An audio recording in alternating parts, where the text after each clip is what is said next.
So I'll get started by introducing one of our invited guests here, Aymar Jean. Did I say it correctly? Jean. Aymar Jean.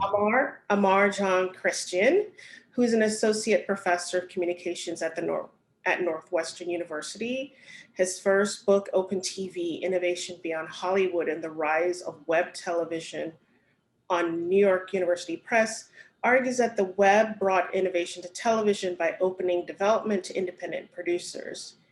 He has juried television and video for the Peabody Awards, the Gotham Awards, and the Tribeca Festival, among others. He's been honored by Filmmaker Magazine, 25 New Faces of Indie Film in 2018, NewCity, Chicago's Film Hall of Fame 2020, and Chicago Magazine New Powerless 2021. Dr. Christian co-founded OTV, Open Television, a research project and a platform for intersectional television. OTV programs have received recognition from HBO, the Television Academy, Emmy Awards, Webby Awards, Streamy Awards, Gotham Awards, among others. Its programming partners have included the Museum of Contemporary Art, the Sundance Institute, the City of Chicago, along with numerous galleries, community organizations, and university. He received his PhD from the University of Pennsylvania. Moving on, I'd like to introduce Ramola Lucas, who's present with us this evening. Ramola is an attorney and an avid Caribbean indie film enthusiast of Guyanese heritage who resides in Brooklyn, New York. Established in 2012, Lucas is the founder and executive director of the Caribbean Film Academy, CAFA, a New York-based nonprofit created to share Caribbean films and support Caribbean filmmakers in the region and the diaspora. Through her work with CAFA, Lucas produces films by filmmakers in the Caribbean, film festivals, the Tehemri Film Festival in Guyana, and the Third Horizon Film Festival in Miami. CAFA distributes Caribbean films through the CAFA online platform Studio Anansi TV. With us this evening is Keith Nixon. Keith Nixon will be the one moderating this conversation. Keith Nixon is a writer and director of his film Pale Blue Eye, which has had its world premiere at the Bermuda International Film Festival in 2019. He earned his MFA in directing from CDM School of Cinematic Arts at DePaul University, class of 2018. He's also earned an MFA in screenwriting from Spalding University in 2006. He has worked for Hart Luxford Pictures, Sinaloo Films, A. Smith Productions, and the Sundance Film Festival. He's currently developing his next film project called The Fatted Calf. He has a BA in Mass Communications TV production from Rusk College, a historically Black college in Northeast Mississippi. Welcome everyone to this evening's event. I'd like to start off by before we get into the discussion, we're a small, intimate group of people, and I see there are a few people still coming into the room, was to just go ahead and get started. And for those who know very little about what does film distribution mean, what are the contours of it as it relates to Black filmmakers, I've asked both AJ and Romola to sort of present what they do, why they do it, for us here this evening. And I'll just pivot to AJ. Thank you. Yes, so I participate in distribution both by studying it as a researcher and also I have practiced it by co-founding the OTV platform, which I co-founded with Elijah McKinnon, who's now the executive director. The platform really grew out of my research into distribution, specifically web distribution. In the 2000s, I discovered the form of the web series, discovered for myself, not discovered for the world. And I viewed web series eventually as independent television. People were making their own television shows in different formats, shorter episodes, so that they could produce them and release them or distribute them directly to audiences, mostly via YouTube, but also via Vimeo and lots of other open upload platforms. through that research, I ended up interviewing the creators of these shows. I interviewed, Issa Rae back in 2011. I interviewed the creators of High Maintenance around that time, the creators of Broad City. And it was interesting. I had been theorizing that space as an alternative to Hollywood. And then as I was writing things up, as you know, those people ended up getting what are called development deals, right? They were getting sort of picked up by Hollywood, and those short form projects were getting adapted into longer form projects at higher budgets. So I started to conceive of this space as a space of innovation, of doing the kind of work in terms of product innovation that Hollywood was unwilling to do. At the time, especially when you think about Blackness, television was not giving Black people shows. You had Shonda Rhimes, but the numbers were very, very, very, very low. They basically hadn't moved since the year 2000, and there were more in the 1990s. And so, when Issa Rae made Awkward Black Girl, it took her years and years and years to actually get the development deal from HBO to do Insecure. It didn't happen until 2015. And that very much, in addition to Scandal and Empire, kind of kicked off Hollywood's interest. So when I finished the book, I realized, well, why is it that we have to wait for Hollywood in order to get distribution for our shows? In the book, I chronicled several other independent film distributors, not all of them, of course, but some that have been trying to distribute specifically web series online. And I found that it was incredibly difficult for them to do so. Getting capital for an independent startup in the age of Netflix was very difficult. VCs weren't funding them. And so many of them went bankrupt. And so when I got to Chicago, I decided to create a channel, right, to provide distribution for these products, specifically along the lines of intersectionality, which at the time was seen as too small a market to really try to cater to. But of course, we know that intersectionality, while founded in Black feminism, is actually a really expansive theory that encompasses, I would say, arguably most people in the world, right? Fall under the rubric of intersectionality. If you look at race, gender, sexuality, religion, disabilities, citizenship status, and on and on and on. So the platform distributes short form projects. We do short films, short form web series. We actually are launching our features vertical this quarter. So we do a wide range of things, but the focus is on independent works relating to intersectionality. We give a non-exclusive licensing fee for distributing these works. And we also provide artists with other forms of support. So we not only just upload it to the channel and post it there, but we meet with every artist. We ask them about their career goals. We try to meet with people before they enter production, because we try to leverage community networks. We've been mostly developing this in Chicago, though this year we are expanding outside of Chicago. And because we've been doing it for years in a grassroots way, we connect people to potential crew members. We have relationships with several equipment companies, post-production companies that offer discounted services. We have a studio that artists can use for free or at low cost for casting or filming. We also have relationships with other locations across the city as well. So we really try to help them with development and help them sort of get the idea off the ground, make it at the highest level of quality that they can, release it on our platform, and then we try to connect them with the industry, because inevitably, that's where sustainability is, right? We are in a corporate controlled environment in this United States. I wish it was different. We should all become activists and tell our government that we need to deregulate media and make it so that 6 companies don't own everything. But as of now, 6 companies own everything. And so if you want to have a career in film and television, you pretty much have to work for those 6 companies. There are some cases outside of that. And of course, people teach and have alternative careers as well. But most of the people who work with us, they want to get to Netflix, they want to get to HBO. And indeed, we have sent people there. Our first show sold to HBO in 2017. That was Brown Girls. We'll announce news that a big studio just picked up a project that we released last fall. And we have people staffed. We have people staffed on Dear White People on Netflix, on shows on Showtime and NBC. So we are a bit of a pipeline to the industry, and we're starting to formalize that. And that's the work that we've done with the Sundance Institute. We do a mentorship intensive where we allow emerging writers to meet with senior writers who've been at Sundance and are working in the industry and get that kind of mentorship advice. And we also pair them with executives at production companies and distribution companies so they can have their first general meetings and sort of learn how do I talk about myself? How do I talk about my project? How do I sell? And indeed, those end up being not at first, but organic connections are created, and we've seen artists then use those creations to then sell their works, get staff, get repped by an agent or a manager. So I take an expansive view of distribution. I think independent distribution platforms should do more than just distribute, that they should really be providing a more holistic form of value to artists.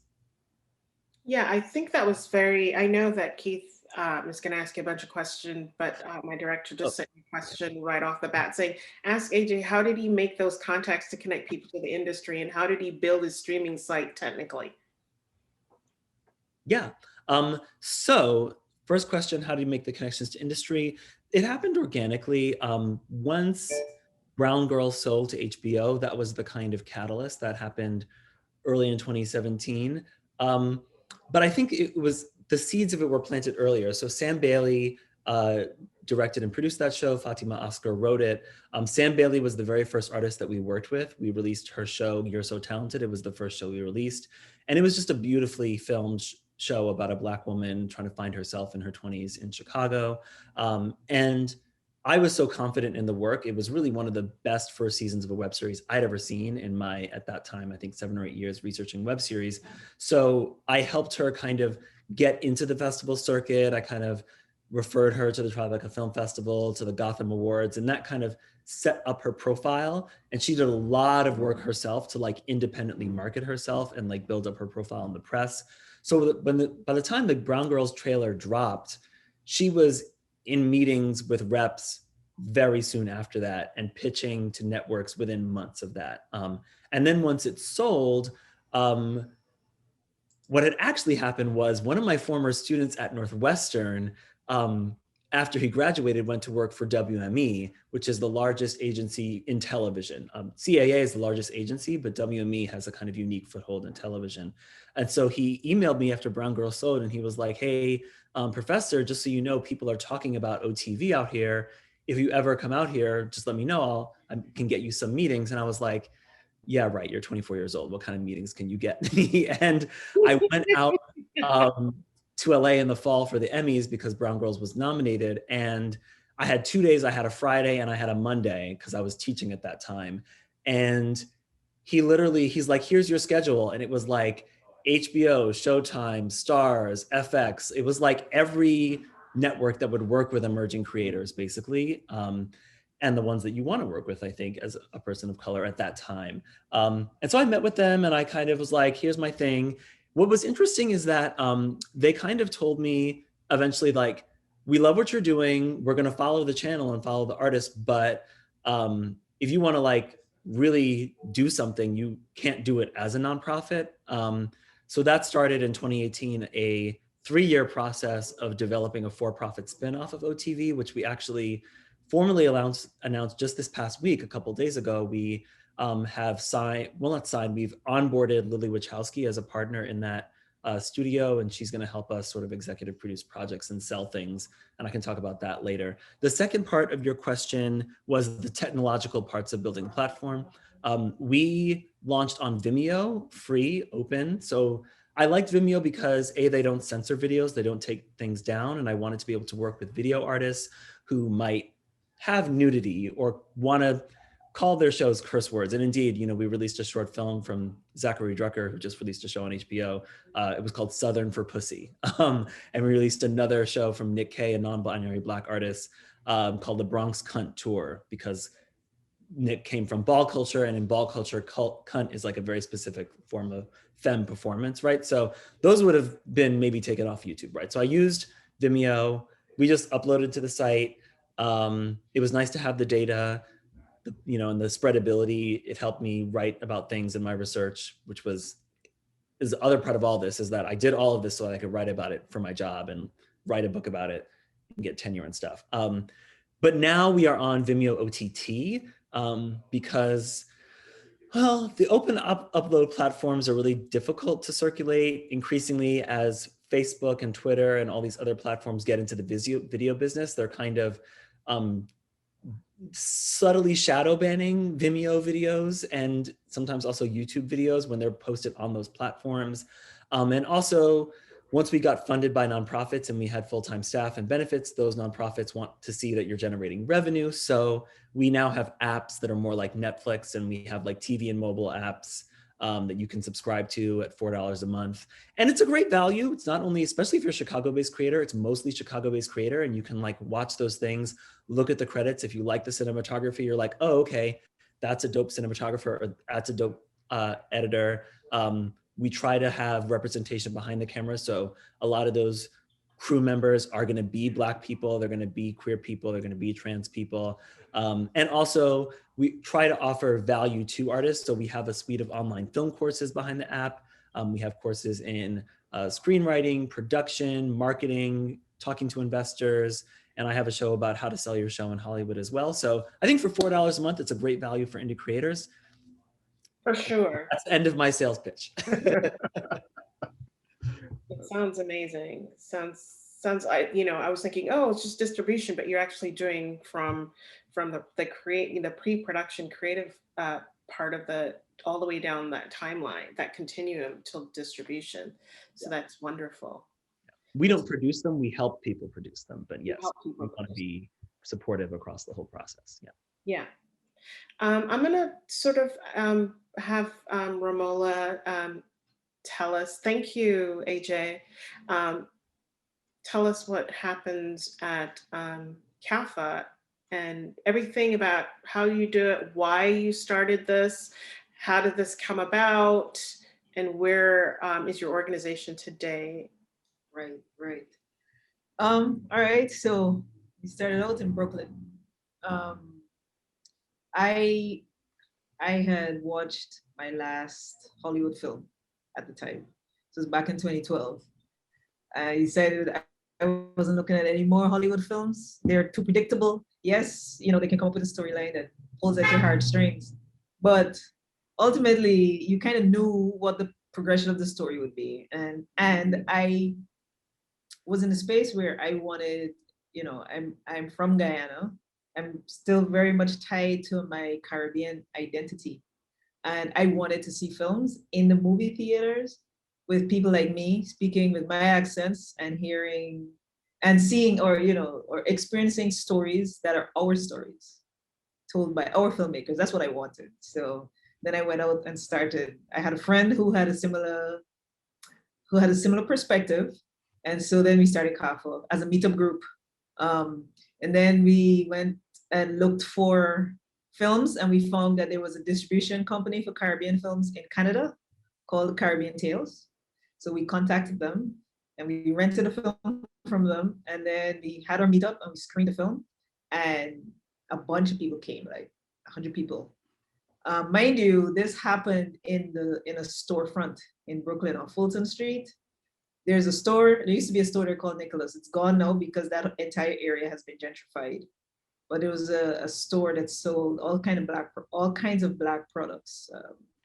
And they had a space where they would move the clothes racks out of the way, and they put up a screen and the projector, and we would put chairs there and people would watch films. And we did that once a month for 2 years. We did that once a month. So that's how we started. And so we quickly couldn't use the distribution company anymore because the films were too expensive.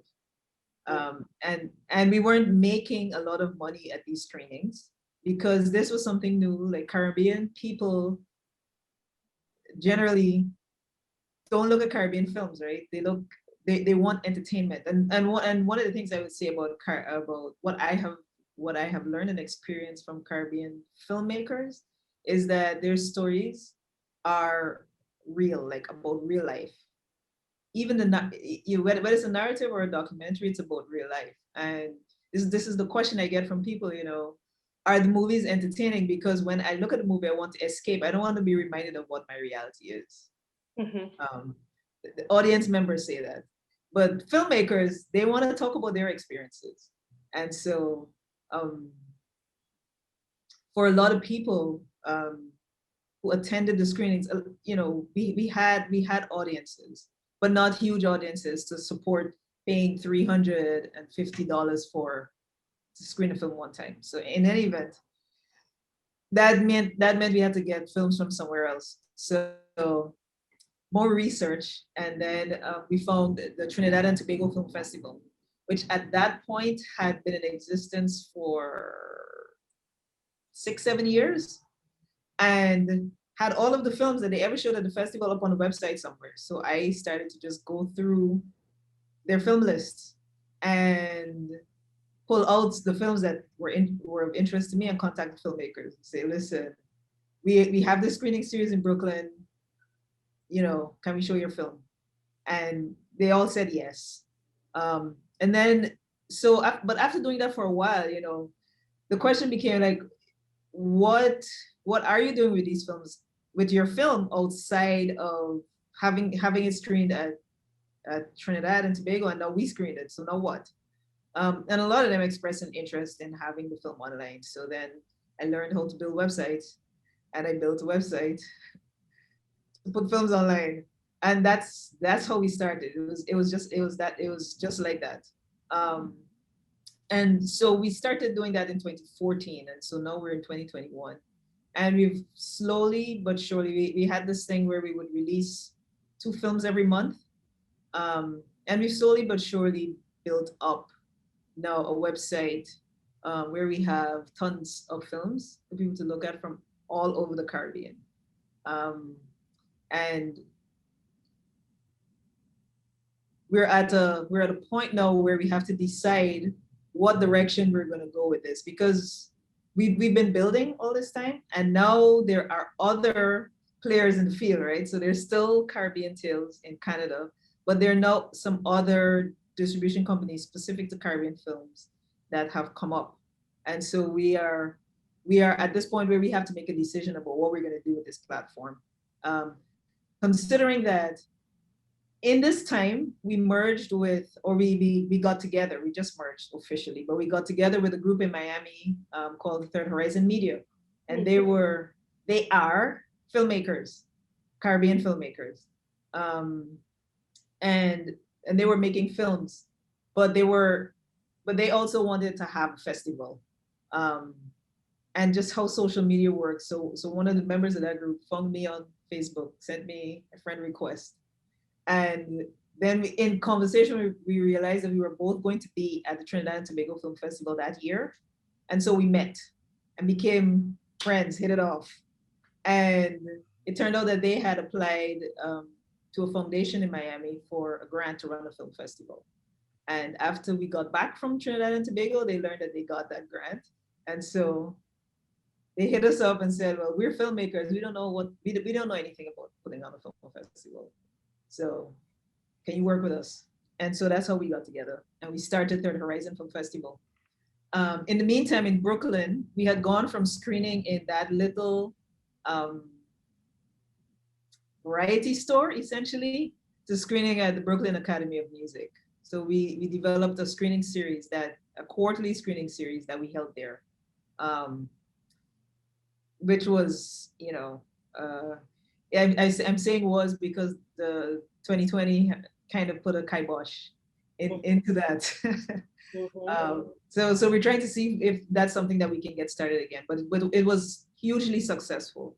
We would show one Caribbean film a quarter and to sold out, to a sold out theater. So anyway, so we started Third Horizon Film Festival, and so we've been working together since then, since 2016, we've been working together. And now the 2 organizations have merged. And so now what we have is one organization, which we're going to call Third Horizon, that exhibits and distributes Caribbean films. Similar to Open TV, we have been through the festival, though, not through our distribution, and I would say our VOD platform.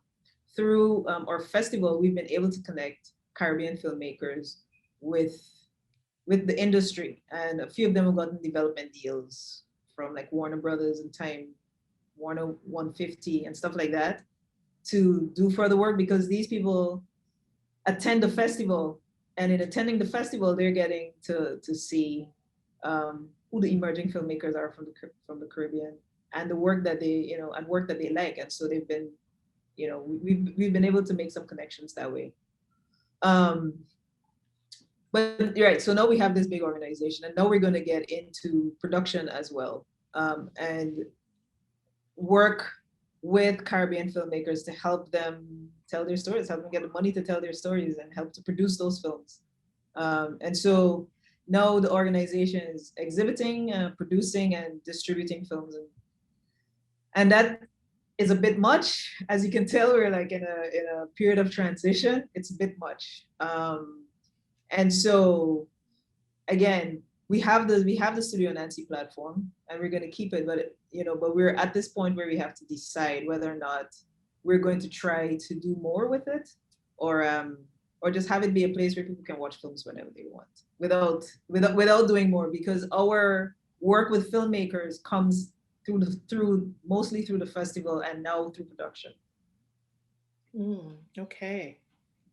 I see. Wow. So someone made a really wonderful comment, a beautiful resurgence of the Chitlin circuit in terms of how this whole thing kind of evolved. And I think how things really happen, something really generative happens, and then this is how it sort of takes off. I'm going to pivot to the moderator, Keith, so he can jump in here. And I know he has a bunch of prepared questions for you both. I have a lot, but I'm going to leave him to take over. And I'm sure other people are already populating the chat with a lot of questions. So Keith, I'll let you. It's all you. All right. Thank you, Juelle. Can you guys hear me okay? Yeah. All right. Awesome. So we all know that, this is a forum for distribution, right?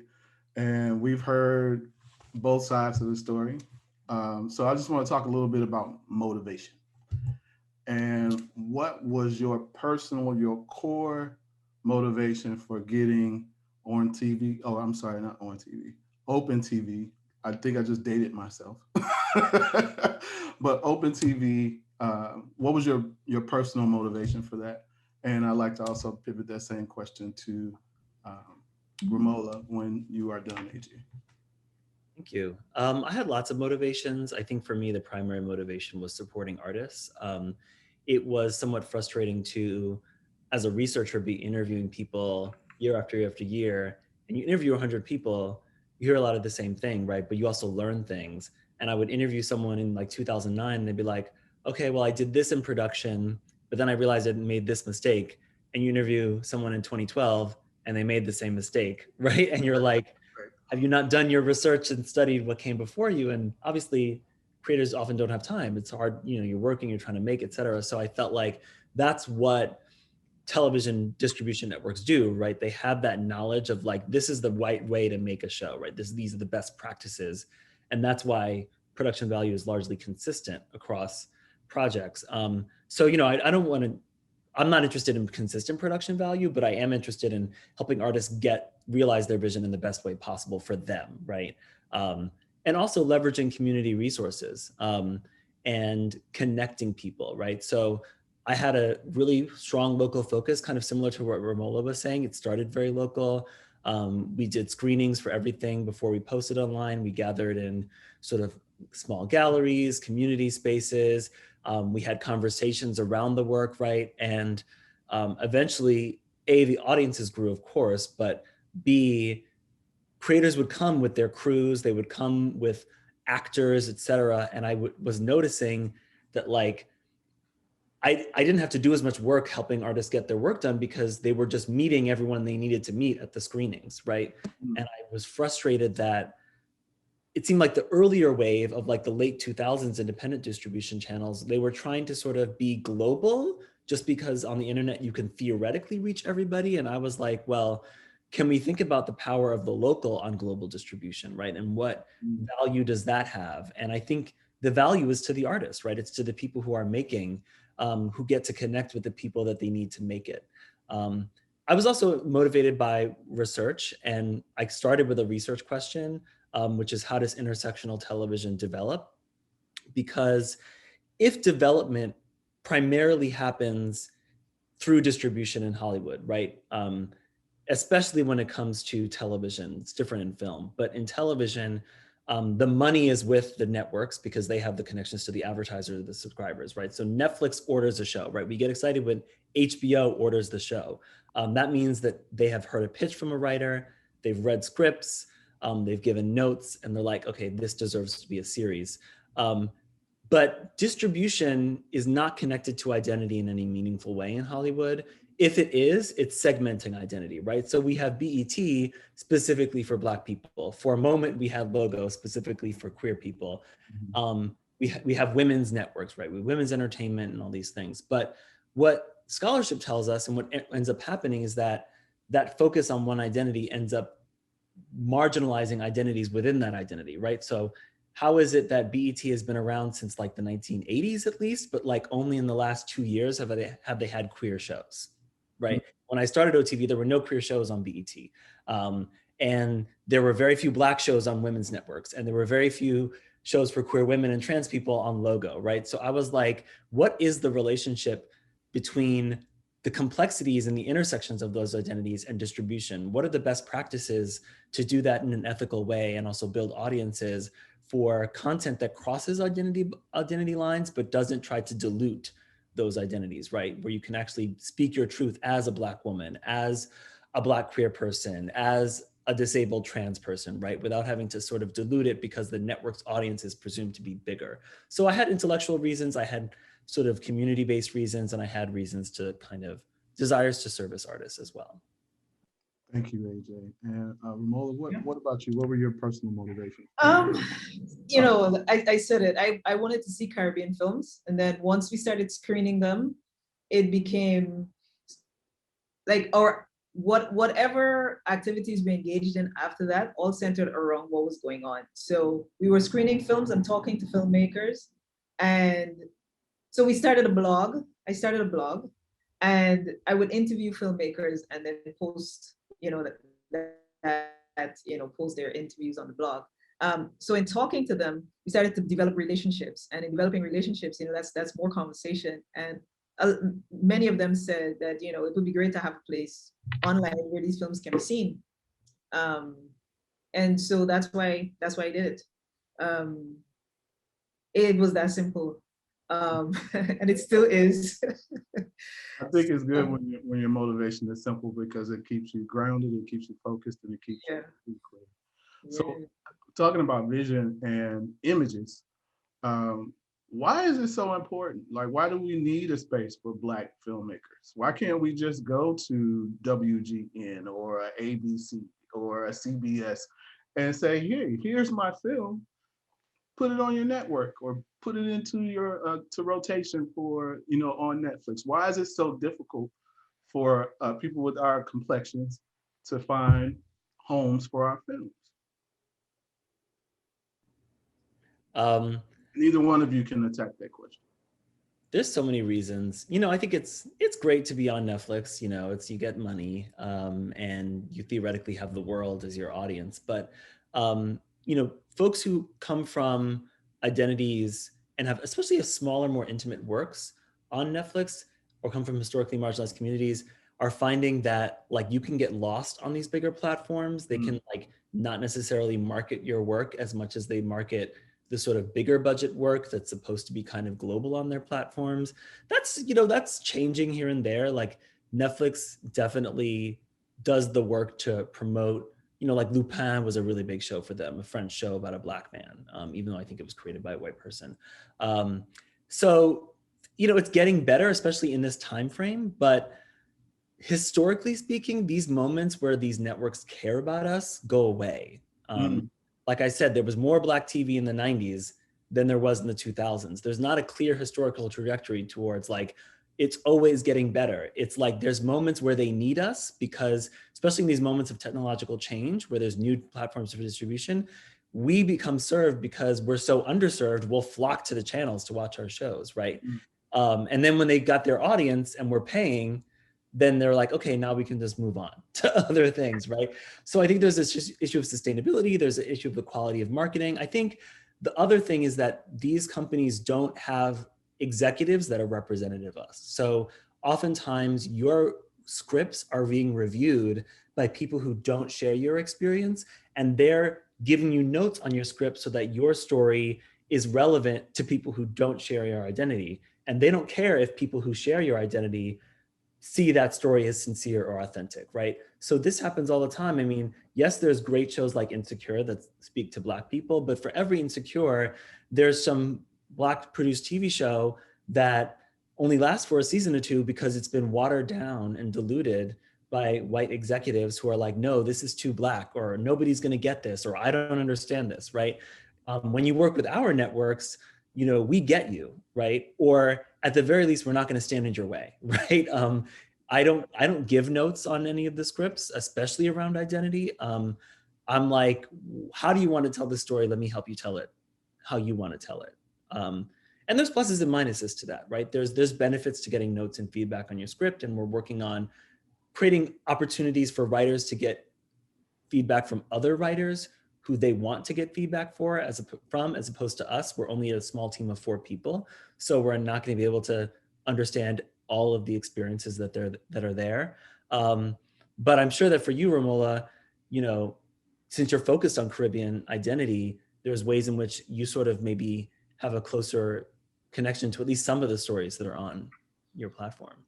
Yeah, I mean, and as I would say, right. So going back to that, everything that we do comes out of who we are.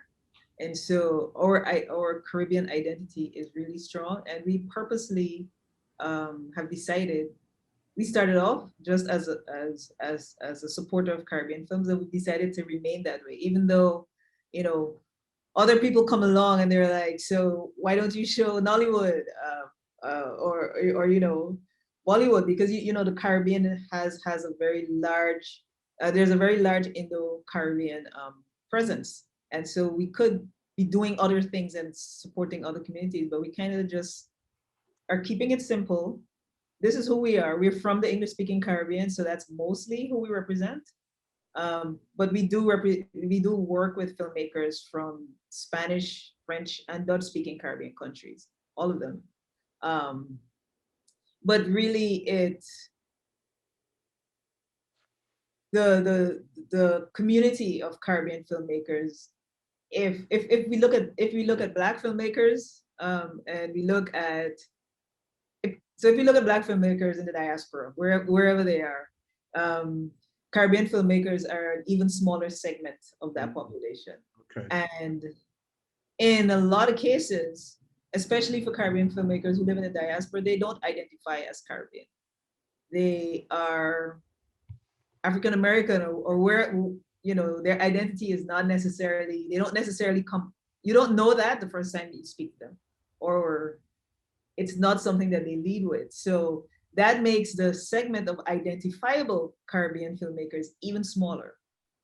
And so in building this platform and in having these festivals and in doing the stuff and in doing the work that we do, it's really just to support Caribbean filmmakers. Okay. We purposely are keeping it small and intentionally just working with people whose stories we know and understand, and we want to help them to tell. Okay. So this next question, I'm going to direct it to you first, Romola, and AJ, I'm going to direct it to you after that. But the question is, how important is it for a filmmaker, especially a student filmmaker, to have a plan for their film beyond pre-production, production, and post? It's pretty important. And the filmmakers who have a plan, you know, usually are able to do a lot more or accomplish a lot more of their goals with a plan. So, you know, usually when I talk to filmmakers about what they're doing with their films, like why are they making films, like, and that is the like, from a distribution perspective, that's usually the first question I ask, because the reason that you're making the film will help you to determine what your distribution strategy can and should be. So if you want to make a film because you want it to go viral and have millions of people view it, Yeah. then, that's one path to distribution that would require you to find the pathways that your story has to be a viral story to begin with. But then, that's the road you can go down. If you want to make a film because you want to direct a film because you want to be hired as a director on someone else's project, then there's a path of distribution to help you accomplish that goal. There's certain film festivals you might want to enter so that you get noticed by certain people and then get picked up by them, and then and you get your so that's another path. If you are making films because you're an artist and this is your life and this is how you express yourself, and so the process of making the film is more important to you than what actually happens to it after you've made it, then again, a different route to distribution. So for me, that's where it starts. And when I'm talking to filmmakers, that's the question I ask them. And then depending on the answer, then the advice is, well, if this is what you want, then this is the path you go. And I've worked with, as an attorney, I work with filmmakers specifically, and other artists, dancers, writers, whatever. I don't say I'm an entertainment lawyer because I'm not, but I do work with artists. And so I have several clients who have done their MFAs, made their thesis films, and then went on to be hired to work on somebody's film set as a director. Or maybe even, got their script or something like that picked up by Netflix or something like that. And so their short film route through distribution was very different than the filmmakers whose films are on our site, for example. And AJ, what about you? How do you feel about that? Same thing. I ask my artists the same thing. Why did you make this project, and what are your goals? Are the first two questions that I ask, because it does determine everything else.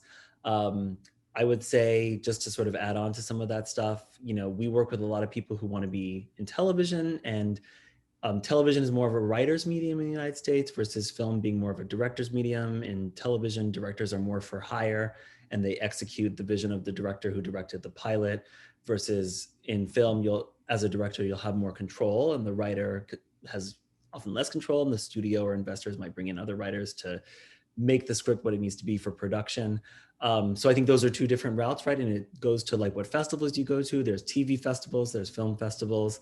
I think it also goes to what you do after the project is done. So what kinds of distributors you work with, right? Like if you did a queer short film and you're looking for a large audience, there are distributors other than OTV that have larger queer audiences. There's a platform called Reverie that has probably wider distribution than we are.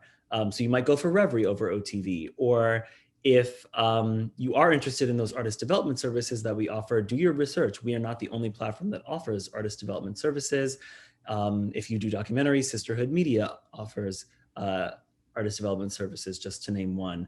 And then also, I think, like, as an independent filmmaker for your first project, you will inevitably end up self-marketing your project. So you can't rely on your distributor in most cases to do all of your audience finding for you. So part of your goals, I think, should always be, how do I increase my visibility for myself as a filmmaker? And it's very difficult to do. But the people I know who've been successful, they follow writers, they follow publications, they read Shadow and Act or whatever it is, whatever the blogs and publications that other film people read, that executives read. They follow those writers, not just the publications, and they track them and they interact with them long before their film is released, so that when your film is released and you send it to that writer, they've recognized your name because they've actually already been talking to you, right? And that makes it more likely that they're gonna give you a write-up of your film, or tweet it out, right? They follow actors or other kinds of influencers and say, hey, I've seen that you like some of the things that I like. I just did this film. Will you shoot it out to to your audiences, and that helps enormously. And it's a numbers game, right? Because most people are busy and they're not going to do it. So the more you engage with the community around filmmaking, the more research you do, the more platforms you follow, the more opportunities you're going to have, because this is a social network-based business through and through. It's all about who you know and how much talent you have. But there's a lot of people with not a lot of talent who are very social, who get very far, right? So don't be shy. Your plan for after your film is done is going to be about meeting with people, talking with people, and broadening those social networks. Awesome. So AJ, I'm going to direct this to you and then over to Romola. But the question is, what gets you excited about working with the artist? Is it the project or is it the person? That's a great question. I mean, the artists I'm excited about are the ones who, are willing to pull in the work, and the ones who are so passionate about their story that they're gonna make it. Like the artists who excite me, when you talk to them, you can tell that it's going to kill them if they don't get this story done. And so they're going to get it done some way or another. Even if they can't raise all the money to do it all, they're going to raise something and shoot something. I've met with hundreds of artists in my life, and I've met with a lot of people who, you talk to them and I'm like, are you in this because you really want to tell stories, or are you in this because you want to be on the red carpet and make lots of money and be on the cover of magazines? Like, you can tell because you ask them questions and they give very basic answers, right? Versus the artists who you talk to them and you're like, why do you want to tell this story? And they're like, well, let me tell you about my history and all the struggles I've had and how, this project is helping me heal from them, right? Or how I want to help other people who've had this experience better understand those experiences. And so, yeah, I think artists, like the good artists that I love, they're just driven. They have that fire. And there's something so admirable about believing that your story is worthy of being heard, right? Everyone got a story on this planet, right? Everyone got a story. Not everyone feels like their story should be told. But we need storytellers, right? Because the people who are brave enough to tell their stories help everyone else understand their life, right? And all the things that life throws at you: love, death, trauma, pain, humor, joy, those are the things. That's why we watch stories. That's why we listen to them. And yeah, I just love that boldness, because I'm not that bold. You're not going to hear my story in public. I talk a lot in public, but I talk about ideas and abstract things. I don't talk about my own life. I connect with those people who have that boldness and bravery. And Romola, how do you feel about that? Is it the project or is it the person that gets you excited? You're muted. I think you're muted. Sorry. No problem. So yeah, it's actually both, because both components are essential. But it usually my interest gets piqued from the story, and I like to work with artists who are not afraid to tell their stories their way and not feel like they have to tell it a certain way so that they can get people to look at it or listen to them. But they're comfortable enough to say, this is my story and this is how I'm going to tell my story. And just have the experience of making the film or telling their story be authentically theirs. That is what excites me the most. And I know you guys have been like immersed in distribution, but you guys are, especially AJ, is kind of teetering on development and distribution. So the question is, like, do you run into conflicts with juggling those two sides of the business? And if so, what type of conflicts do you run into handling those two? That's a good question. I think, I'm in development in two different ways now as of this week, officially. So, there's the nonprofit and the for-profit. I think in the nonprofit, we have a very loose, organic, expansive view of development where it really is less traditional development where we're giving you notes on your script and we're like, you know, starting the process of like building the project and casting and all of that stuff. And it's more like, okay, you have the script, you know, I've occasionally given notes, but like I said, I really don't do that. Instead, it's like, how do we get this thing made? That's full of conflict, right? Like, it's always, where's the money gonna come from is question one, right? And it's always really challenging for me because we're a nonprofit. We can't fully fund any project. People come to us, they're like, can you make my show? I'm like, no, I can't do that. The best we can do, we have a fellowship and we pay people $8,000 to $10,000 to make something of their project, right? That can get you can make a short film on that for sure, right? Can you make 40 minutes of story as a full series? Not really. I've seen it done, but then you're asking for a lot of volunteer labor. And so you better have really good relationships with those people because that can cause a lot of conflict, right? I've seen tons of conflict when people try to shoot things on a budget that's not big enough. And there's resentment built up because it's a lot of work. It's just always a lot of work. And unless people are tight with you and they trust you and they're also in it for non-monetary reasons, I've seen lots of conflict in that regard. Now with this for-profit, it is a development company. I'm not running it. Stephanie Jetter is the CEO and she's running it. I'm advising and connecting them to the industry partners that I know. Stephanie's reading scripts, she's giving notes. The challenge there is manifold. So one, in order to sell intellectual property as a development company, you know, if you're an independent creator and you have your own show, you're safe, right? If you're partnering with someone to sell their intellectual property, you need to formalize that agreement beyond just the intellectual property. You have to have a relationship directly with the artist, not just with the intellectual property. So we ended up becoming not just a development company, but also a management company.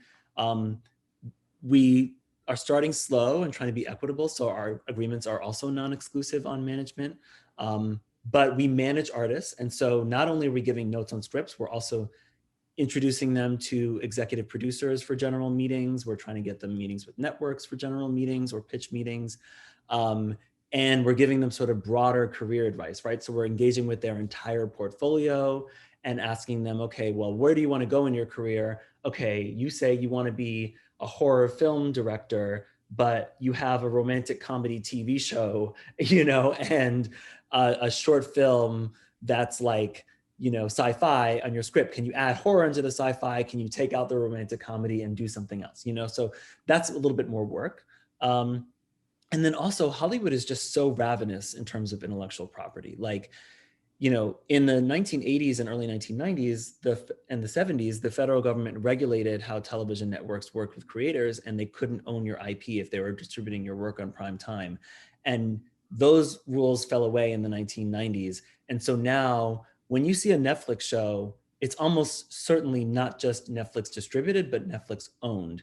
And this for me becomes a problematic relationship when you talk about race, because a lot of the Black shows we see on TV are not owned by Black people. They're owned by white-owned corporations, right?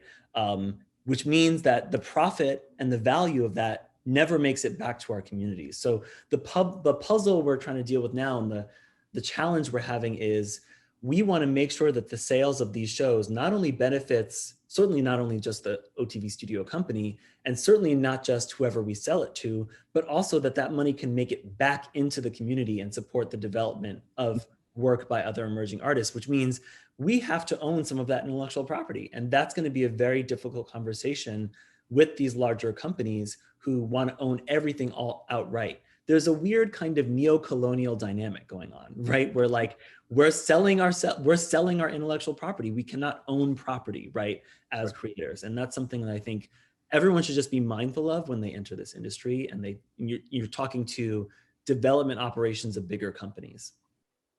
Wow, that's a great answer. Thank you so much, Ramola.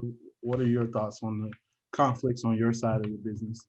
Right. On a much smaller scale, what we have recently been experiencing is working with filmmakers who themselves don't know and understand the film business. And so we are, on the one hand, wanting to help them, but then, you know, for example, a filmmaker is going to add their film to our website. So we have a distribution agreement, right? They're unrepresented, but we're presenting them with a contract that an attorney has prepared. And then it's also our job to then explain the contract to them.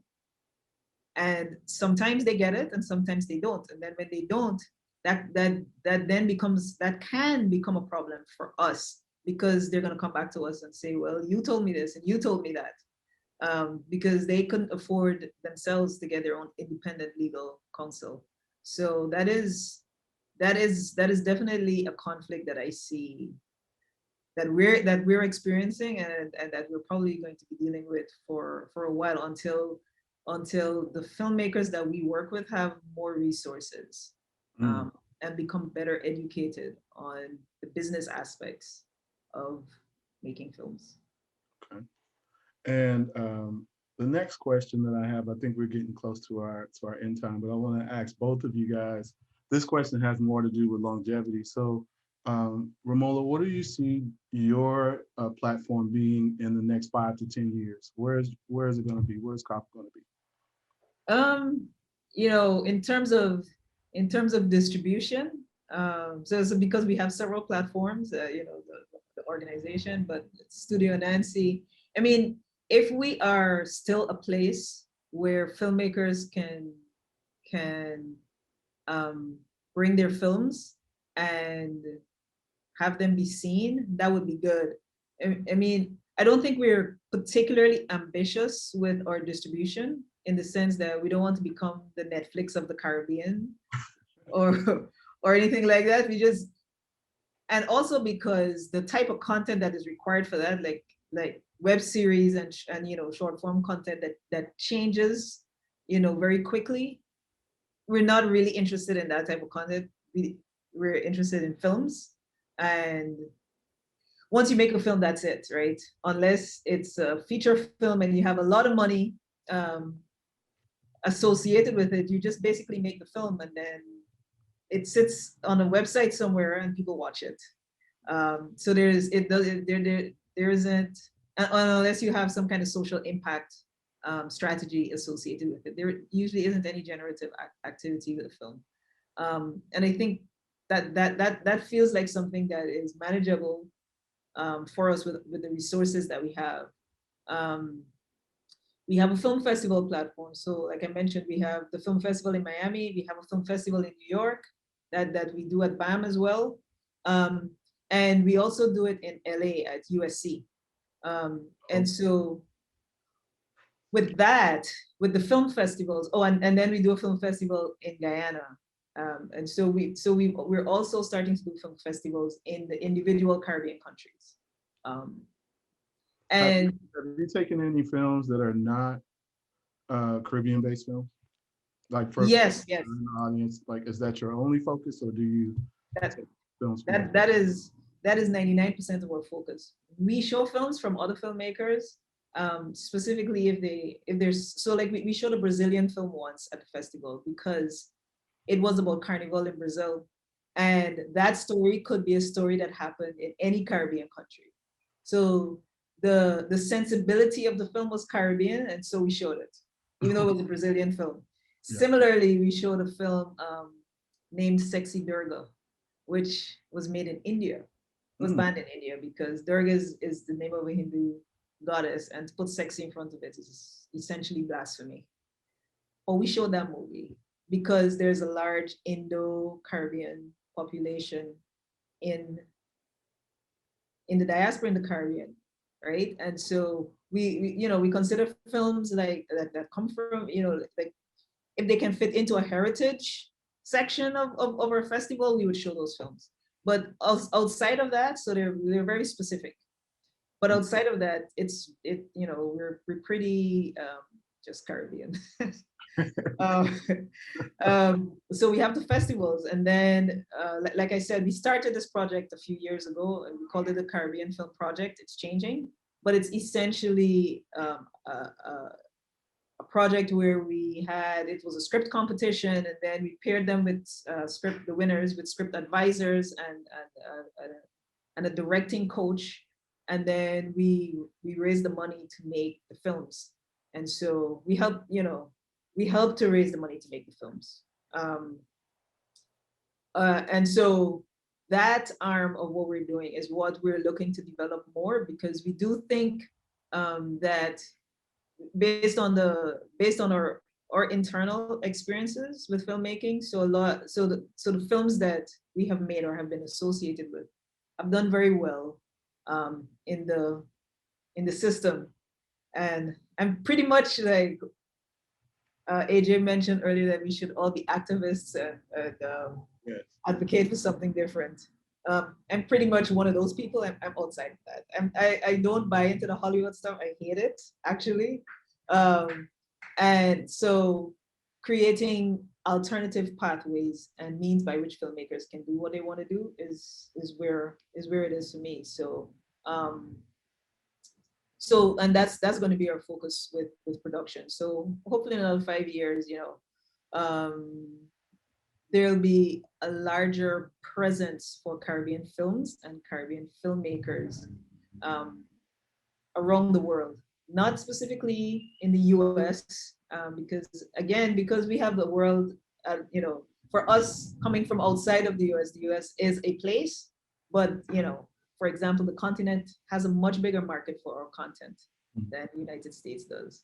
And so it's about it.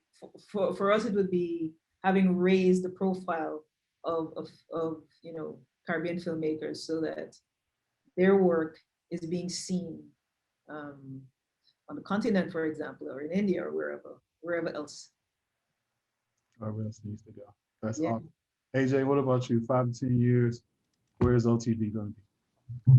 I hope we have a subscriber base that sustains our operating costs. That would be great, so that we don't have to be reliant on grant funding to go ahead. And if we do get grant funding, we can do that to direct it towards production, because I think my ultimate goal is similar, to be able to fund productions. And particularly since we are focused on short form web series, to be able to greenlight, yes, some people might come to us with a fully produced first season. We would love to be able to distribute that and say, okay, if it's doing well, here's money for a second season, and that in Chicago, you can do that in the range of, $75,000 to $100,000 or so.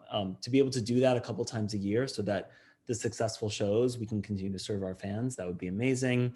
I'm not interested in Hollywood personally. I personally also hate Hollywood, but like I said, the reality is, for people who want to make a living as a creator in the United States, they're working in Hollywood, 90% of them. So I would love to solidify that pipeline. One of the reasons why I started OTV was this, wild idea that you had to move to LA to work in television. And I think now with the pandemic, most writers' rooms have been virtual on Zoom, and the shows are still getting written. So we would love to be able to say, hey, you can stay in Chicago, or you can be outside of LA and write for television and make a salary, and then go make your indie stuff as well, right? I think being able to facilitate jobs, hopefully the industry continues to expand, or if it's not going to expand and be more inclusive and have more jobs for people, hopefully we legislate away Hollywood, and so we can have more independent platforms outside of just Warner and Disney and Netflix. So I think a lot of where OTV goes is where the rest of the country goes. It's very hard to get people interested in independent work and paying for it. We are a culture that is so mass marketed here in the United States.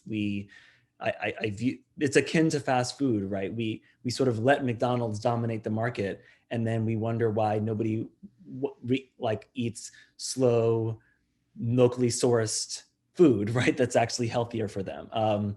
So if that's not going to be where we're at, then I hope that at least we can get people paid. Right. Last question is, it kind of pertains more to individual filmmakers, because I see the film community as, well, let me back up just a little bit. My wife loves popcorn. She loves fresh popcorn. So I kind of see the film community as a pot of or I should say a skillet, or whatever you cook your popcorn in, or whatever you pop it in, you put all of these kernels into the right environment. You put them into oil, you turn up the heat. And the thing about popcorn is that all the kernels don't pop at the same time, if that makes sense. So you have this timely manner where each kernel gets their pop. And I think kind of see the film community that way, is that each one of us is waiting on our pop to come, so to speak. So for those filmmakers that are in the audience right now, waiting on their pop, so to speak, how can they submit their work to you to help get that pop started? And how can they submit their work to you?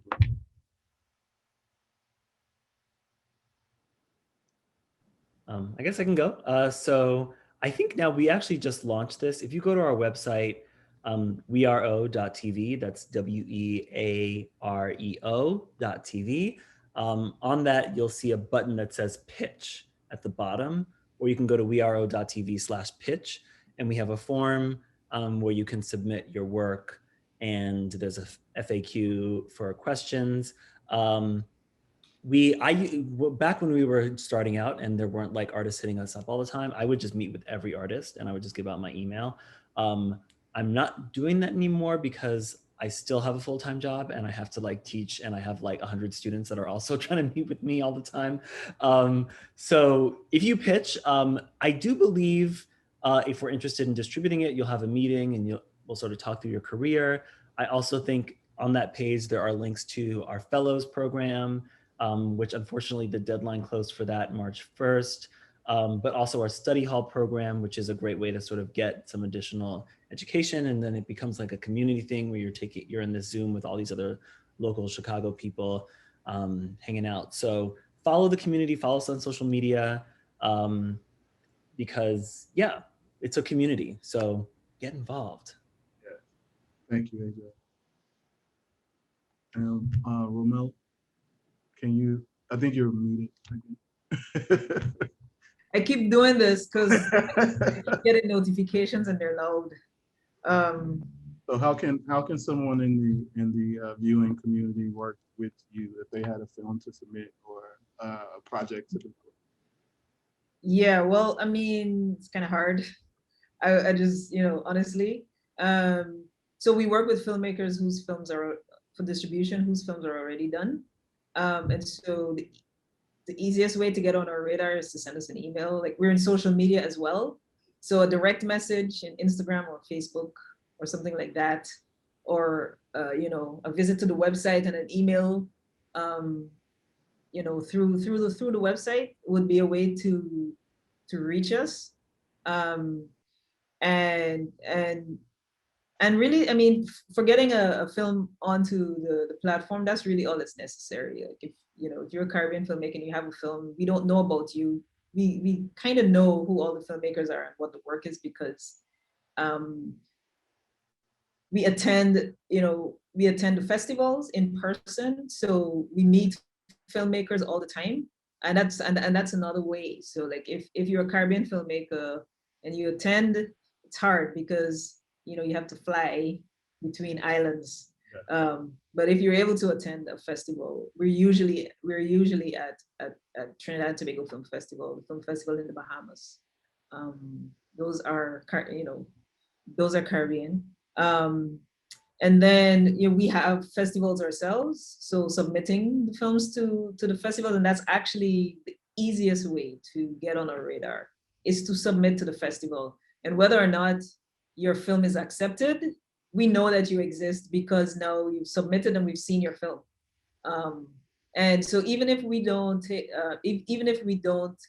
the film for the festival, let's say for Third Horizon in Miami, but there's Tamari Film Festival in Guyana, that's, you might get a message saying that we didn't accept the film for Third Horizon, but we have this festival in Guyana and we want to show it there.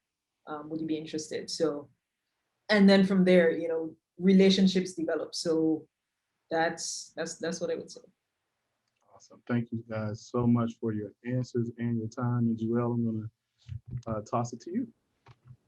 Thank you, Keith. And thank you for those amazing, I felt like I I was busy taking notes myself. I really enjoyed listening to this and just hearing about how people are doing all they can to get eyeballs looking at the films. I think one of the things I put in the message to people who are coming here is how do you get your films off your hard drives, and so people can actually view the work, because for most people, they sort of live on people's hard drives, even folks that have finished their films. It's like, what do I do with it now? It just sits in a hard drive. So in the interest of time, I know that there may be people in the audience who have questions, and I know that Camille DeBose has asked a question, and that is, for AJ, can you offer some clarity and advice on taking the OTT route? What are the administrative challenges there? Yes, the over-the-top route, meaning like all the apps we've created and whatnot. Mhm. The main, it's actually not that difficult. Technically, if you go through Vimeo OTT, they build all the apps for you, and they have the payment system in there and like security and all of that. The main challenge is money. So if you want anything more than, like, I think the web browser is, I think it's $500 a month for just like the browser app. But then if you want iOS, if you want Apple TV, if you want Roku, if you want Amazon Fire, all that stuff, it's like an additional $500 per month per app. So it's basically $6,000 a year per app. So we spend $30,000 a year on our apps. Wow. So it's mostly a cost thing for us. Right. Wow. Another question for you too, AJ. It's about the subscriptions to the classes. Someone asked, where can those classes and subscriptions can be found? Yes, if you go to our website, weareo.tv, and you click, I think it's watch, or you go to watch.weareo.tv, you'll see at the top of the screen, it says start free trial. You can get 7 days free. And the classes are called OTV Study Hall. I think they were just on the homepage, but I guess we've shifted it up again. But it's called OTV Study Hall. So if you search for that, they're there. There's 7 courses. So if you're really feeling cheap and you don't want to support Black indie media, you can take all the courses in 7 days and cancel your subscription. But don't do that. No. No, we're going to support. We'll pay the $4. Come on now. No, not at all. By the way, for upcoming courses, because we will be doing more courses in the summer, just follow us on social media, because I think we might offer it for free to a select number of people to take it live. And then, it's once these courses are done, we edit them and we put them on the website. But live is always nice, because then you can get your questions answered and whatnot. AJ, can you type it in and send it to Juelle, that link for us, please? I actually don't. Oh yeah, I can send it to you. Juelle. Yes. I think you can, yes. Because I'm typing it in and I'm looking it up, but I want to make sure that I pick the correct link. I also wanted to ask Ramola a quick question before we close, and that is, how do you vet these films? Because one of the things about putting together a series of films or deciding that you want to get behind a film, how do you vet them so that when people associate your platform, they know that they're getting the cream of the crop, really well produced, well written? The fact that they're from the Caribbean is not sufficient for entry, right? Like, because there's a lot of people who make in the Caribbean who are making films, but not all of those films are great films. And so what is your vetting system, I guess, for both of you, in terms of determining, in terms of production value, story, the film you want to get behind? What is your vetting process so that you know you're getting quality work? Right. So I would say that has changed over time. When we first started out, we weren't taking terrible films, but if we liked the films, then they would be on the platform. Fast forward to a few years to now, the quality of filmmaking in the Caribbean has improved over that time period. And so now when we are looking at films that we really want to acquire for the site, the story is probably the most important thing, and how much work the filmmaker has done on their own to get an audience for the film. And so we tend to there's a film we have on the site, a film called Uncivilized. And that filmmaker is from Dominica. And Dominica is a little tiny island. There aren't a whole bunch of films coming out of Dominica. But he had this idea when he was making the film that, so the premise of the film is that he went into the forest with nothing, to live for 6 months so that he could figure out himself and figure out life. And while he was in the forest, Hurricane Maria came. And he had to make a decision as to whether or not he was going to stay or leave, and he decided to stay. And then and so then you see the aftermath. Like it's probably the only, like the very next morning he's shooting again. So it's like you get to see fresh what the devastation that was brought by that hurricane, of even just the trees in the forest where he was. But when he was making this film, he did a Seed and Spark campaign, and he was able to raise $10,000 off of Seed and Spark, of crowdfunding. And all those people who funded his film became a part of his audience. So by the time his film screened at our festival, you know, he came with a bunch of people. He screened at the festival, he got more fans. He attended the festival, he met people. So he picked up more people along the way. And then by the time we were ready to show the film online, and when we did, it was a huge turnout. And right now it's the best selling film on our site. So Wow. I would say filmmakers who are engaged and who are working and building their audience before they get to the point of having it on a platform is where it's at. And can I just also underscore that, because I meet so many creators who are like nervous about crowdfunding. They're like, I don't want to crowdfund. It's so much work, blah, blah, blah. The people who put in the work, I see those are the ones who are being successful, because they learn how to talk about their project, they learn how to market their project, and they build that audience. Mm-hmm. That's right. That's right.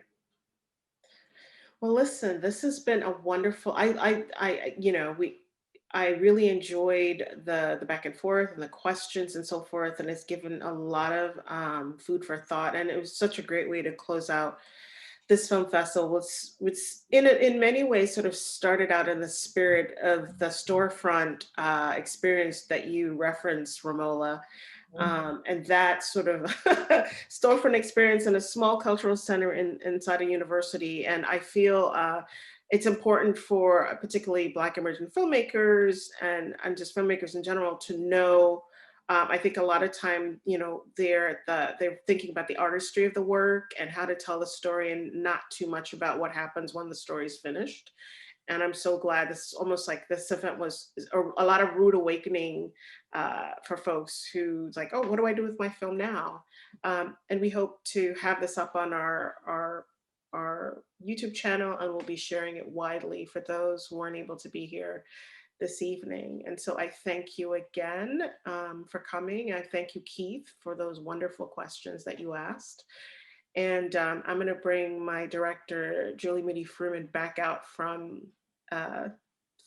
back into the room. Julie? I'm here.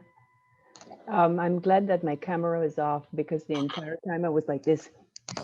It was just like everything you said was so important. And when Juelle envisioned this particular one, all the things that we needed to talk about from the beginning, you know, how do you think of a topic?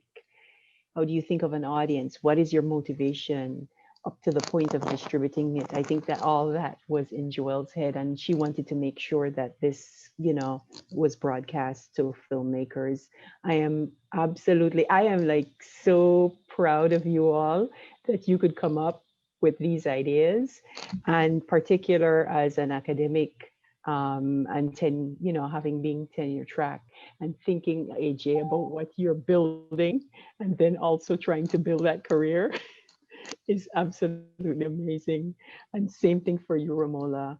I am actually, I want to ask if both of you, I think AJ sent his link to Juelle.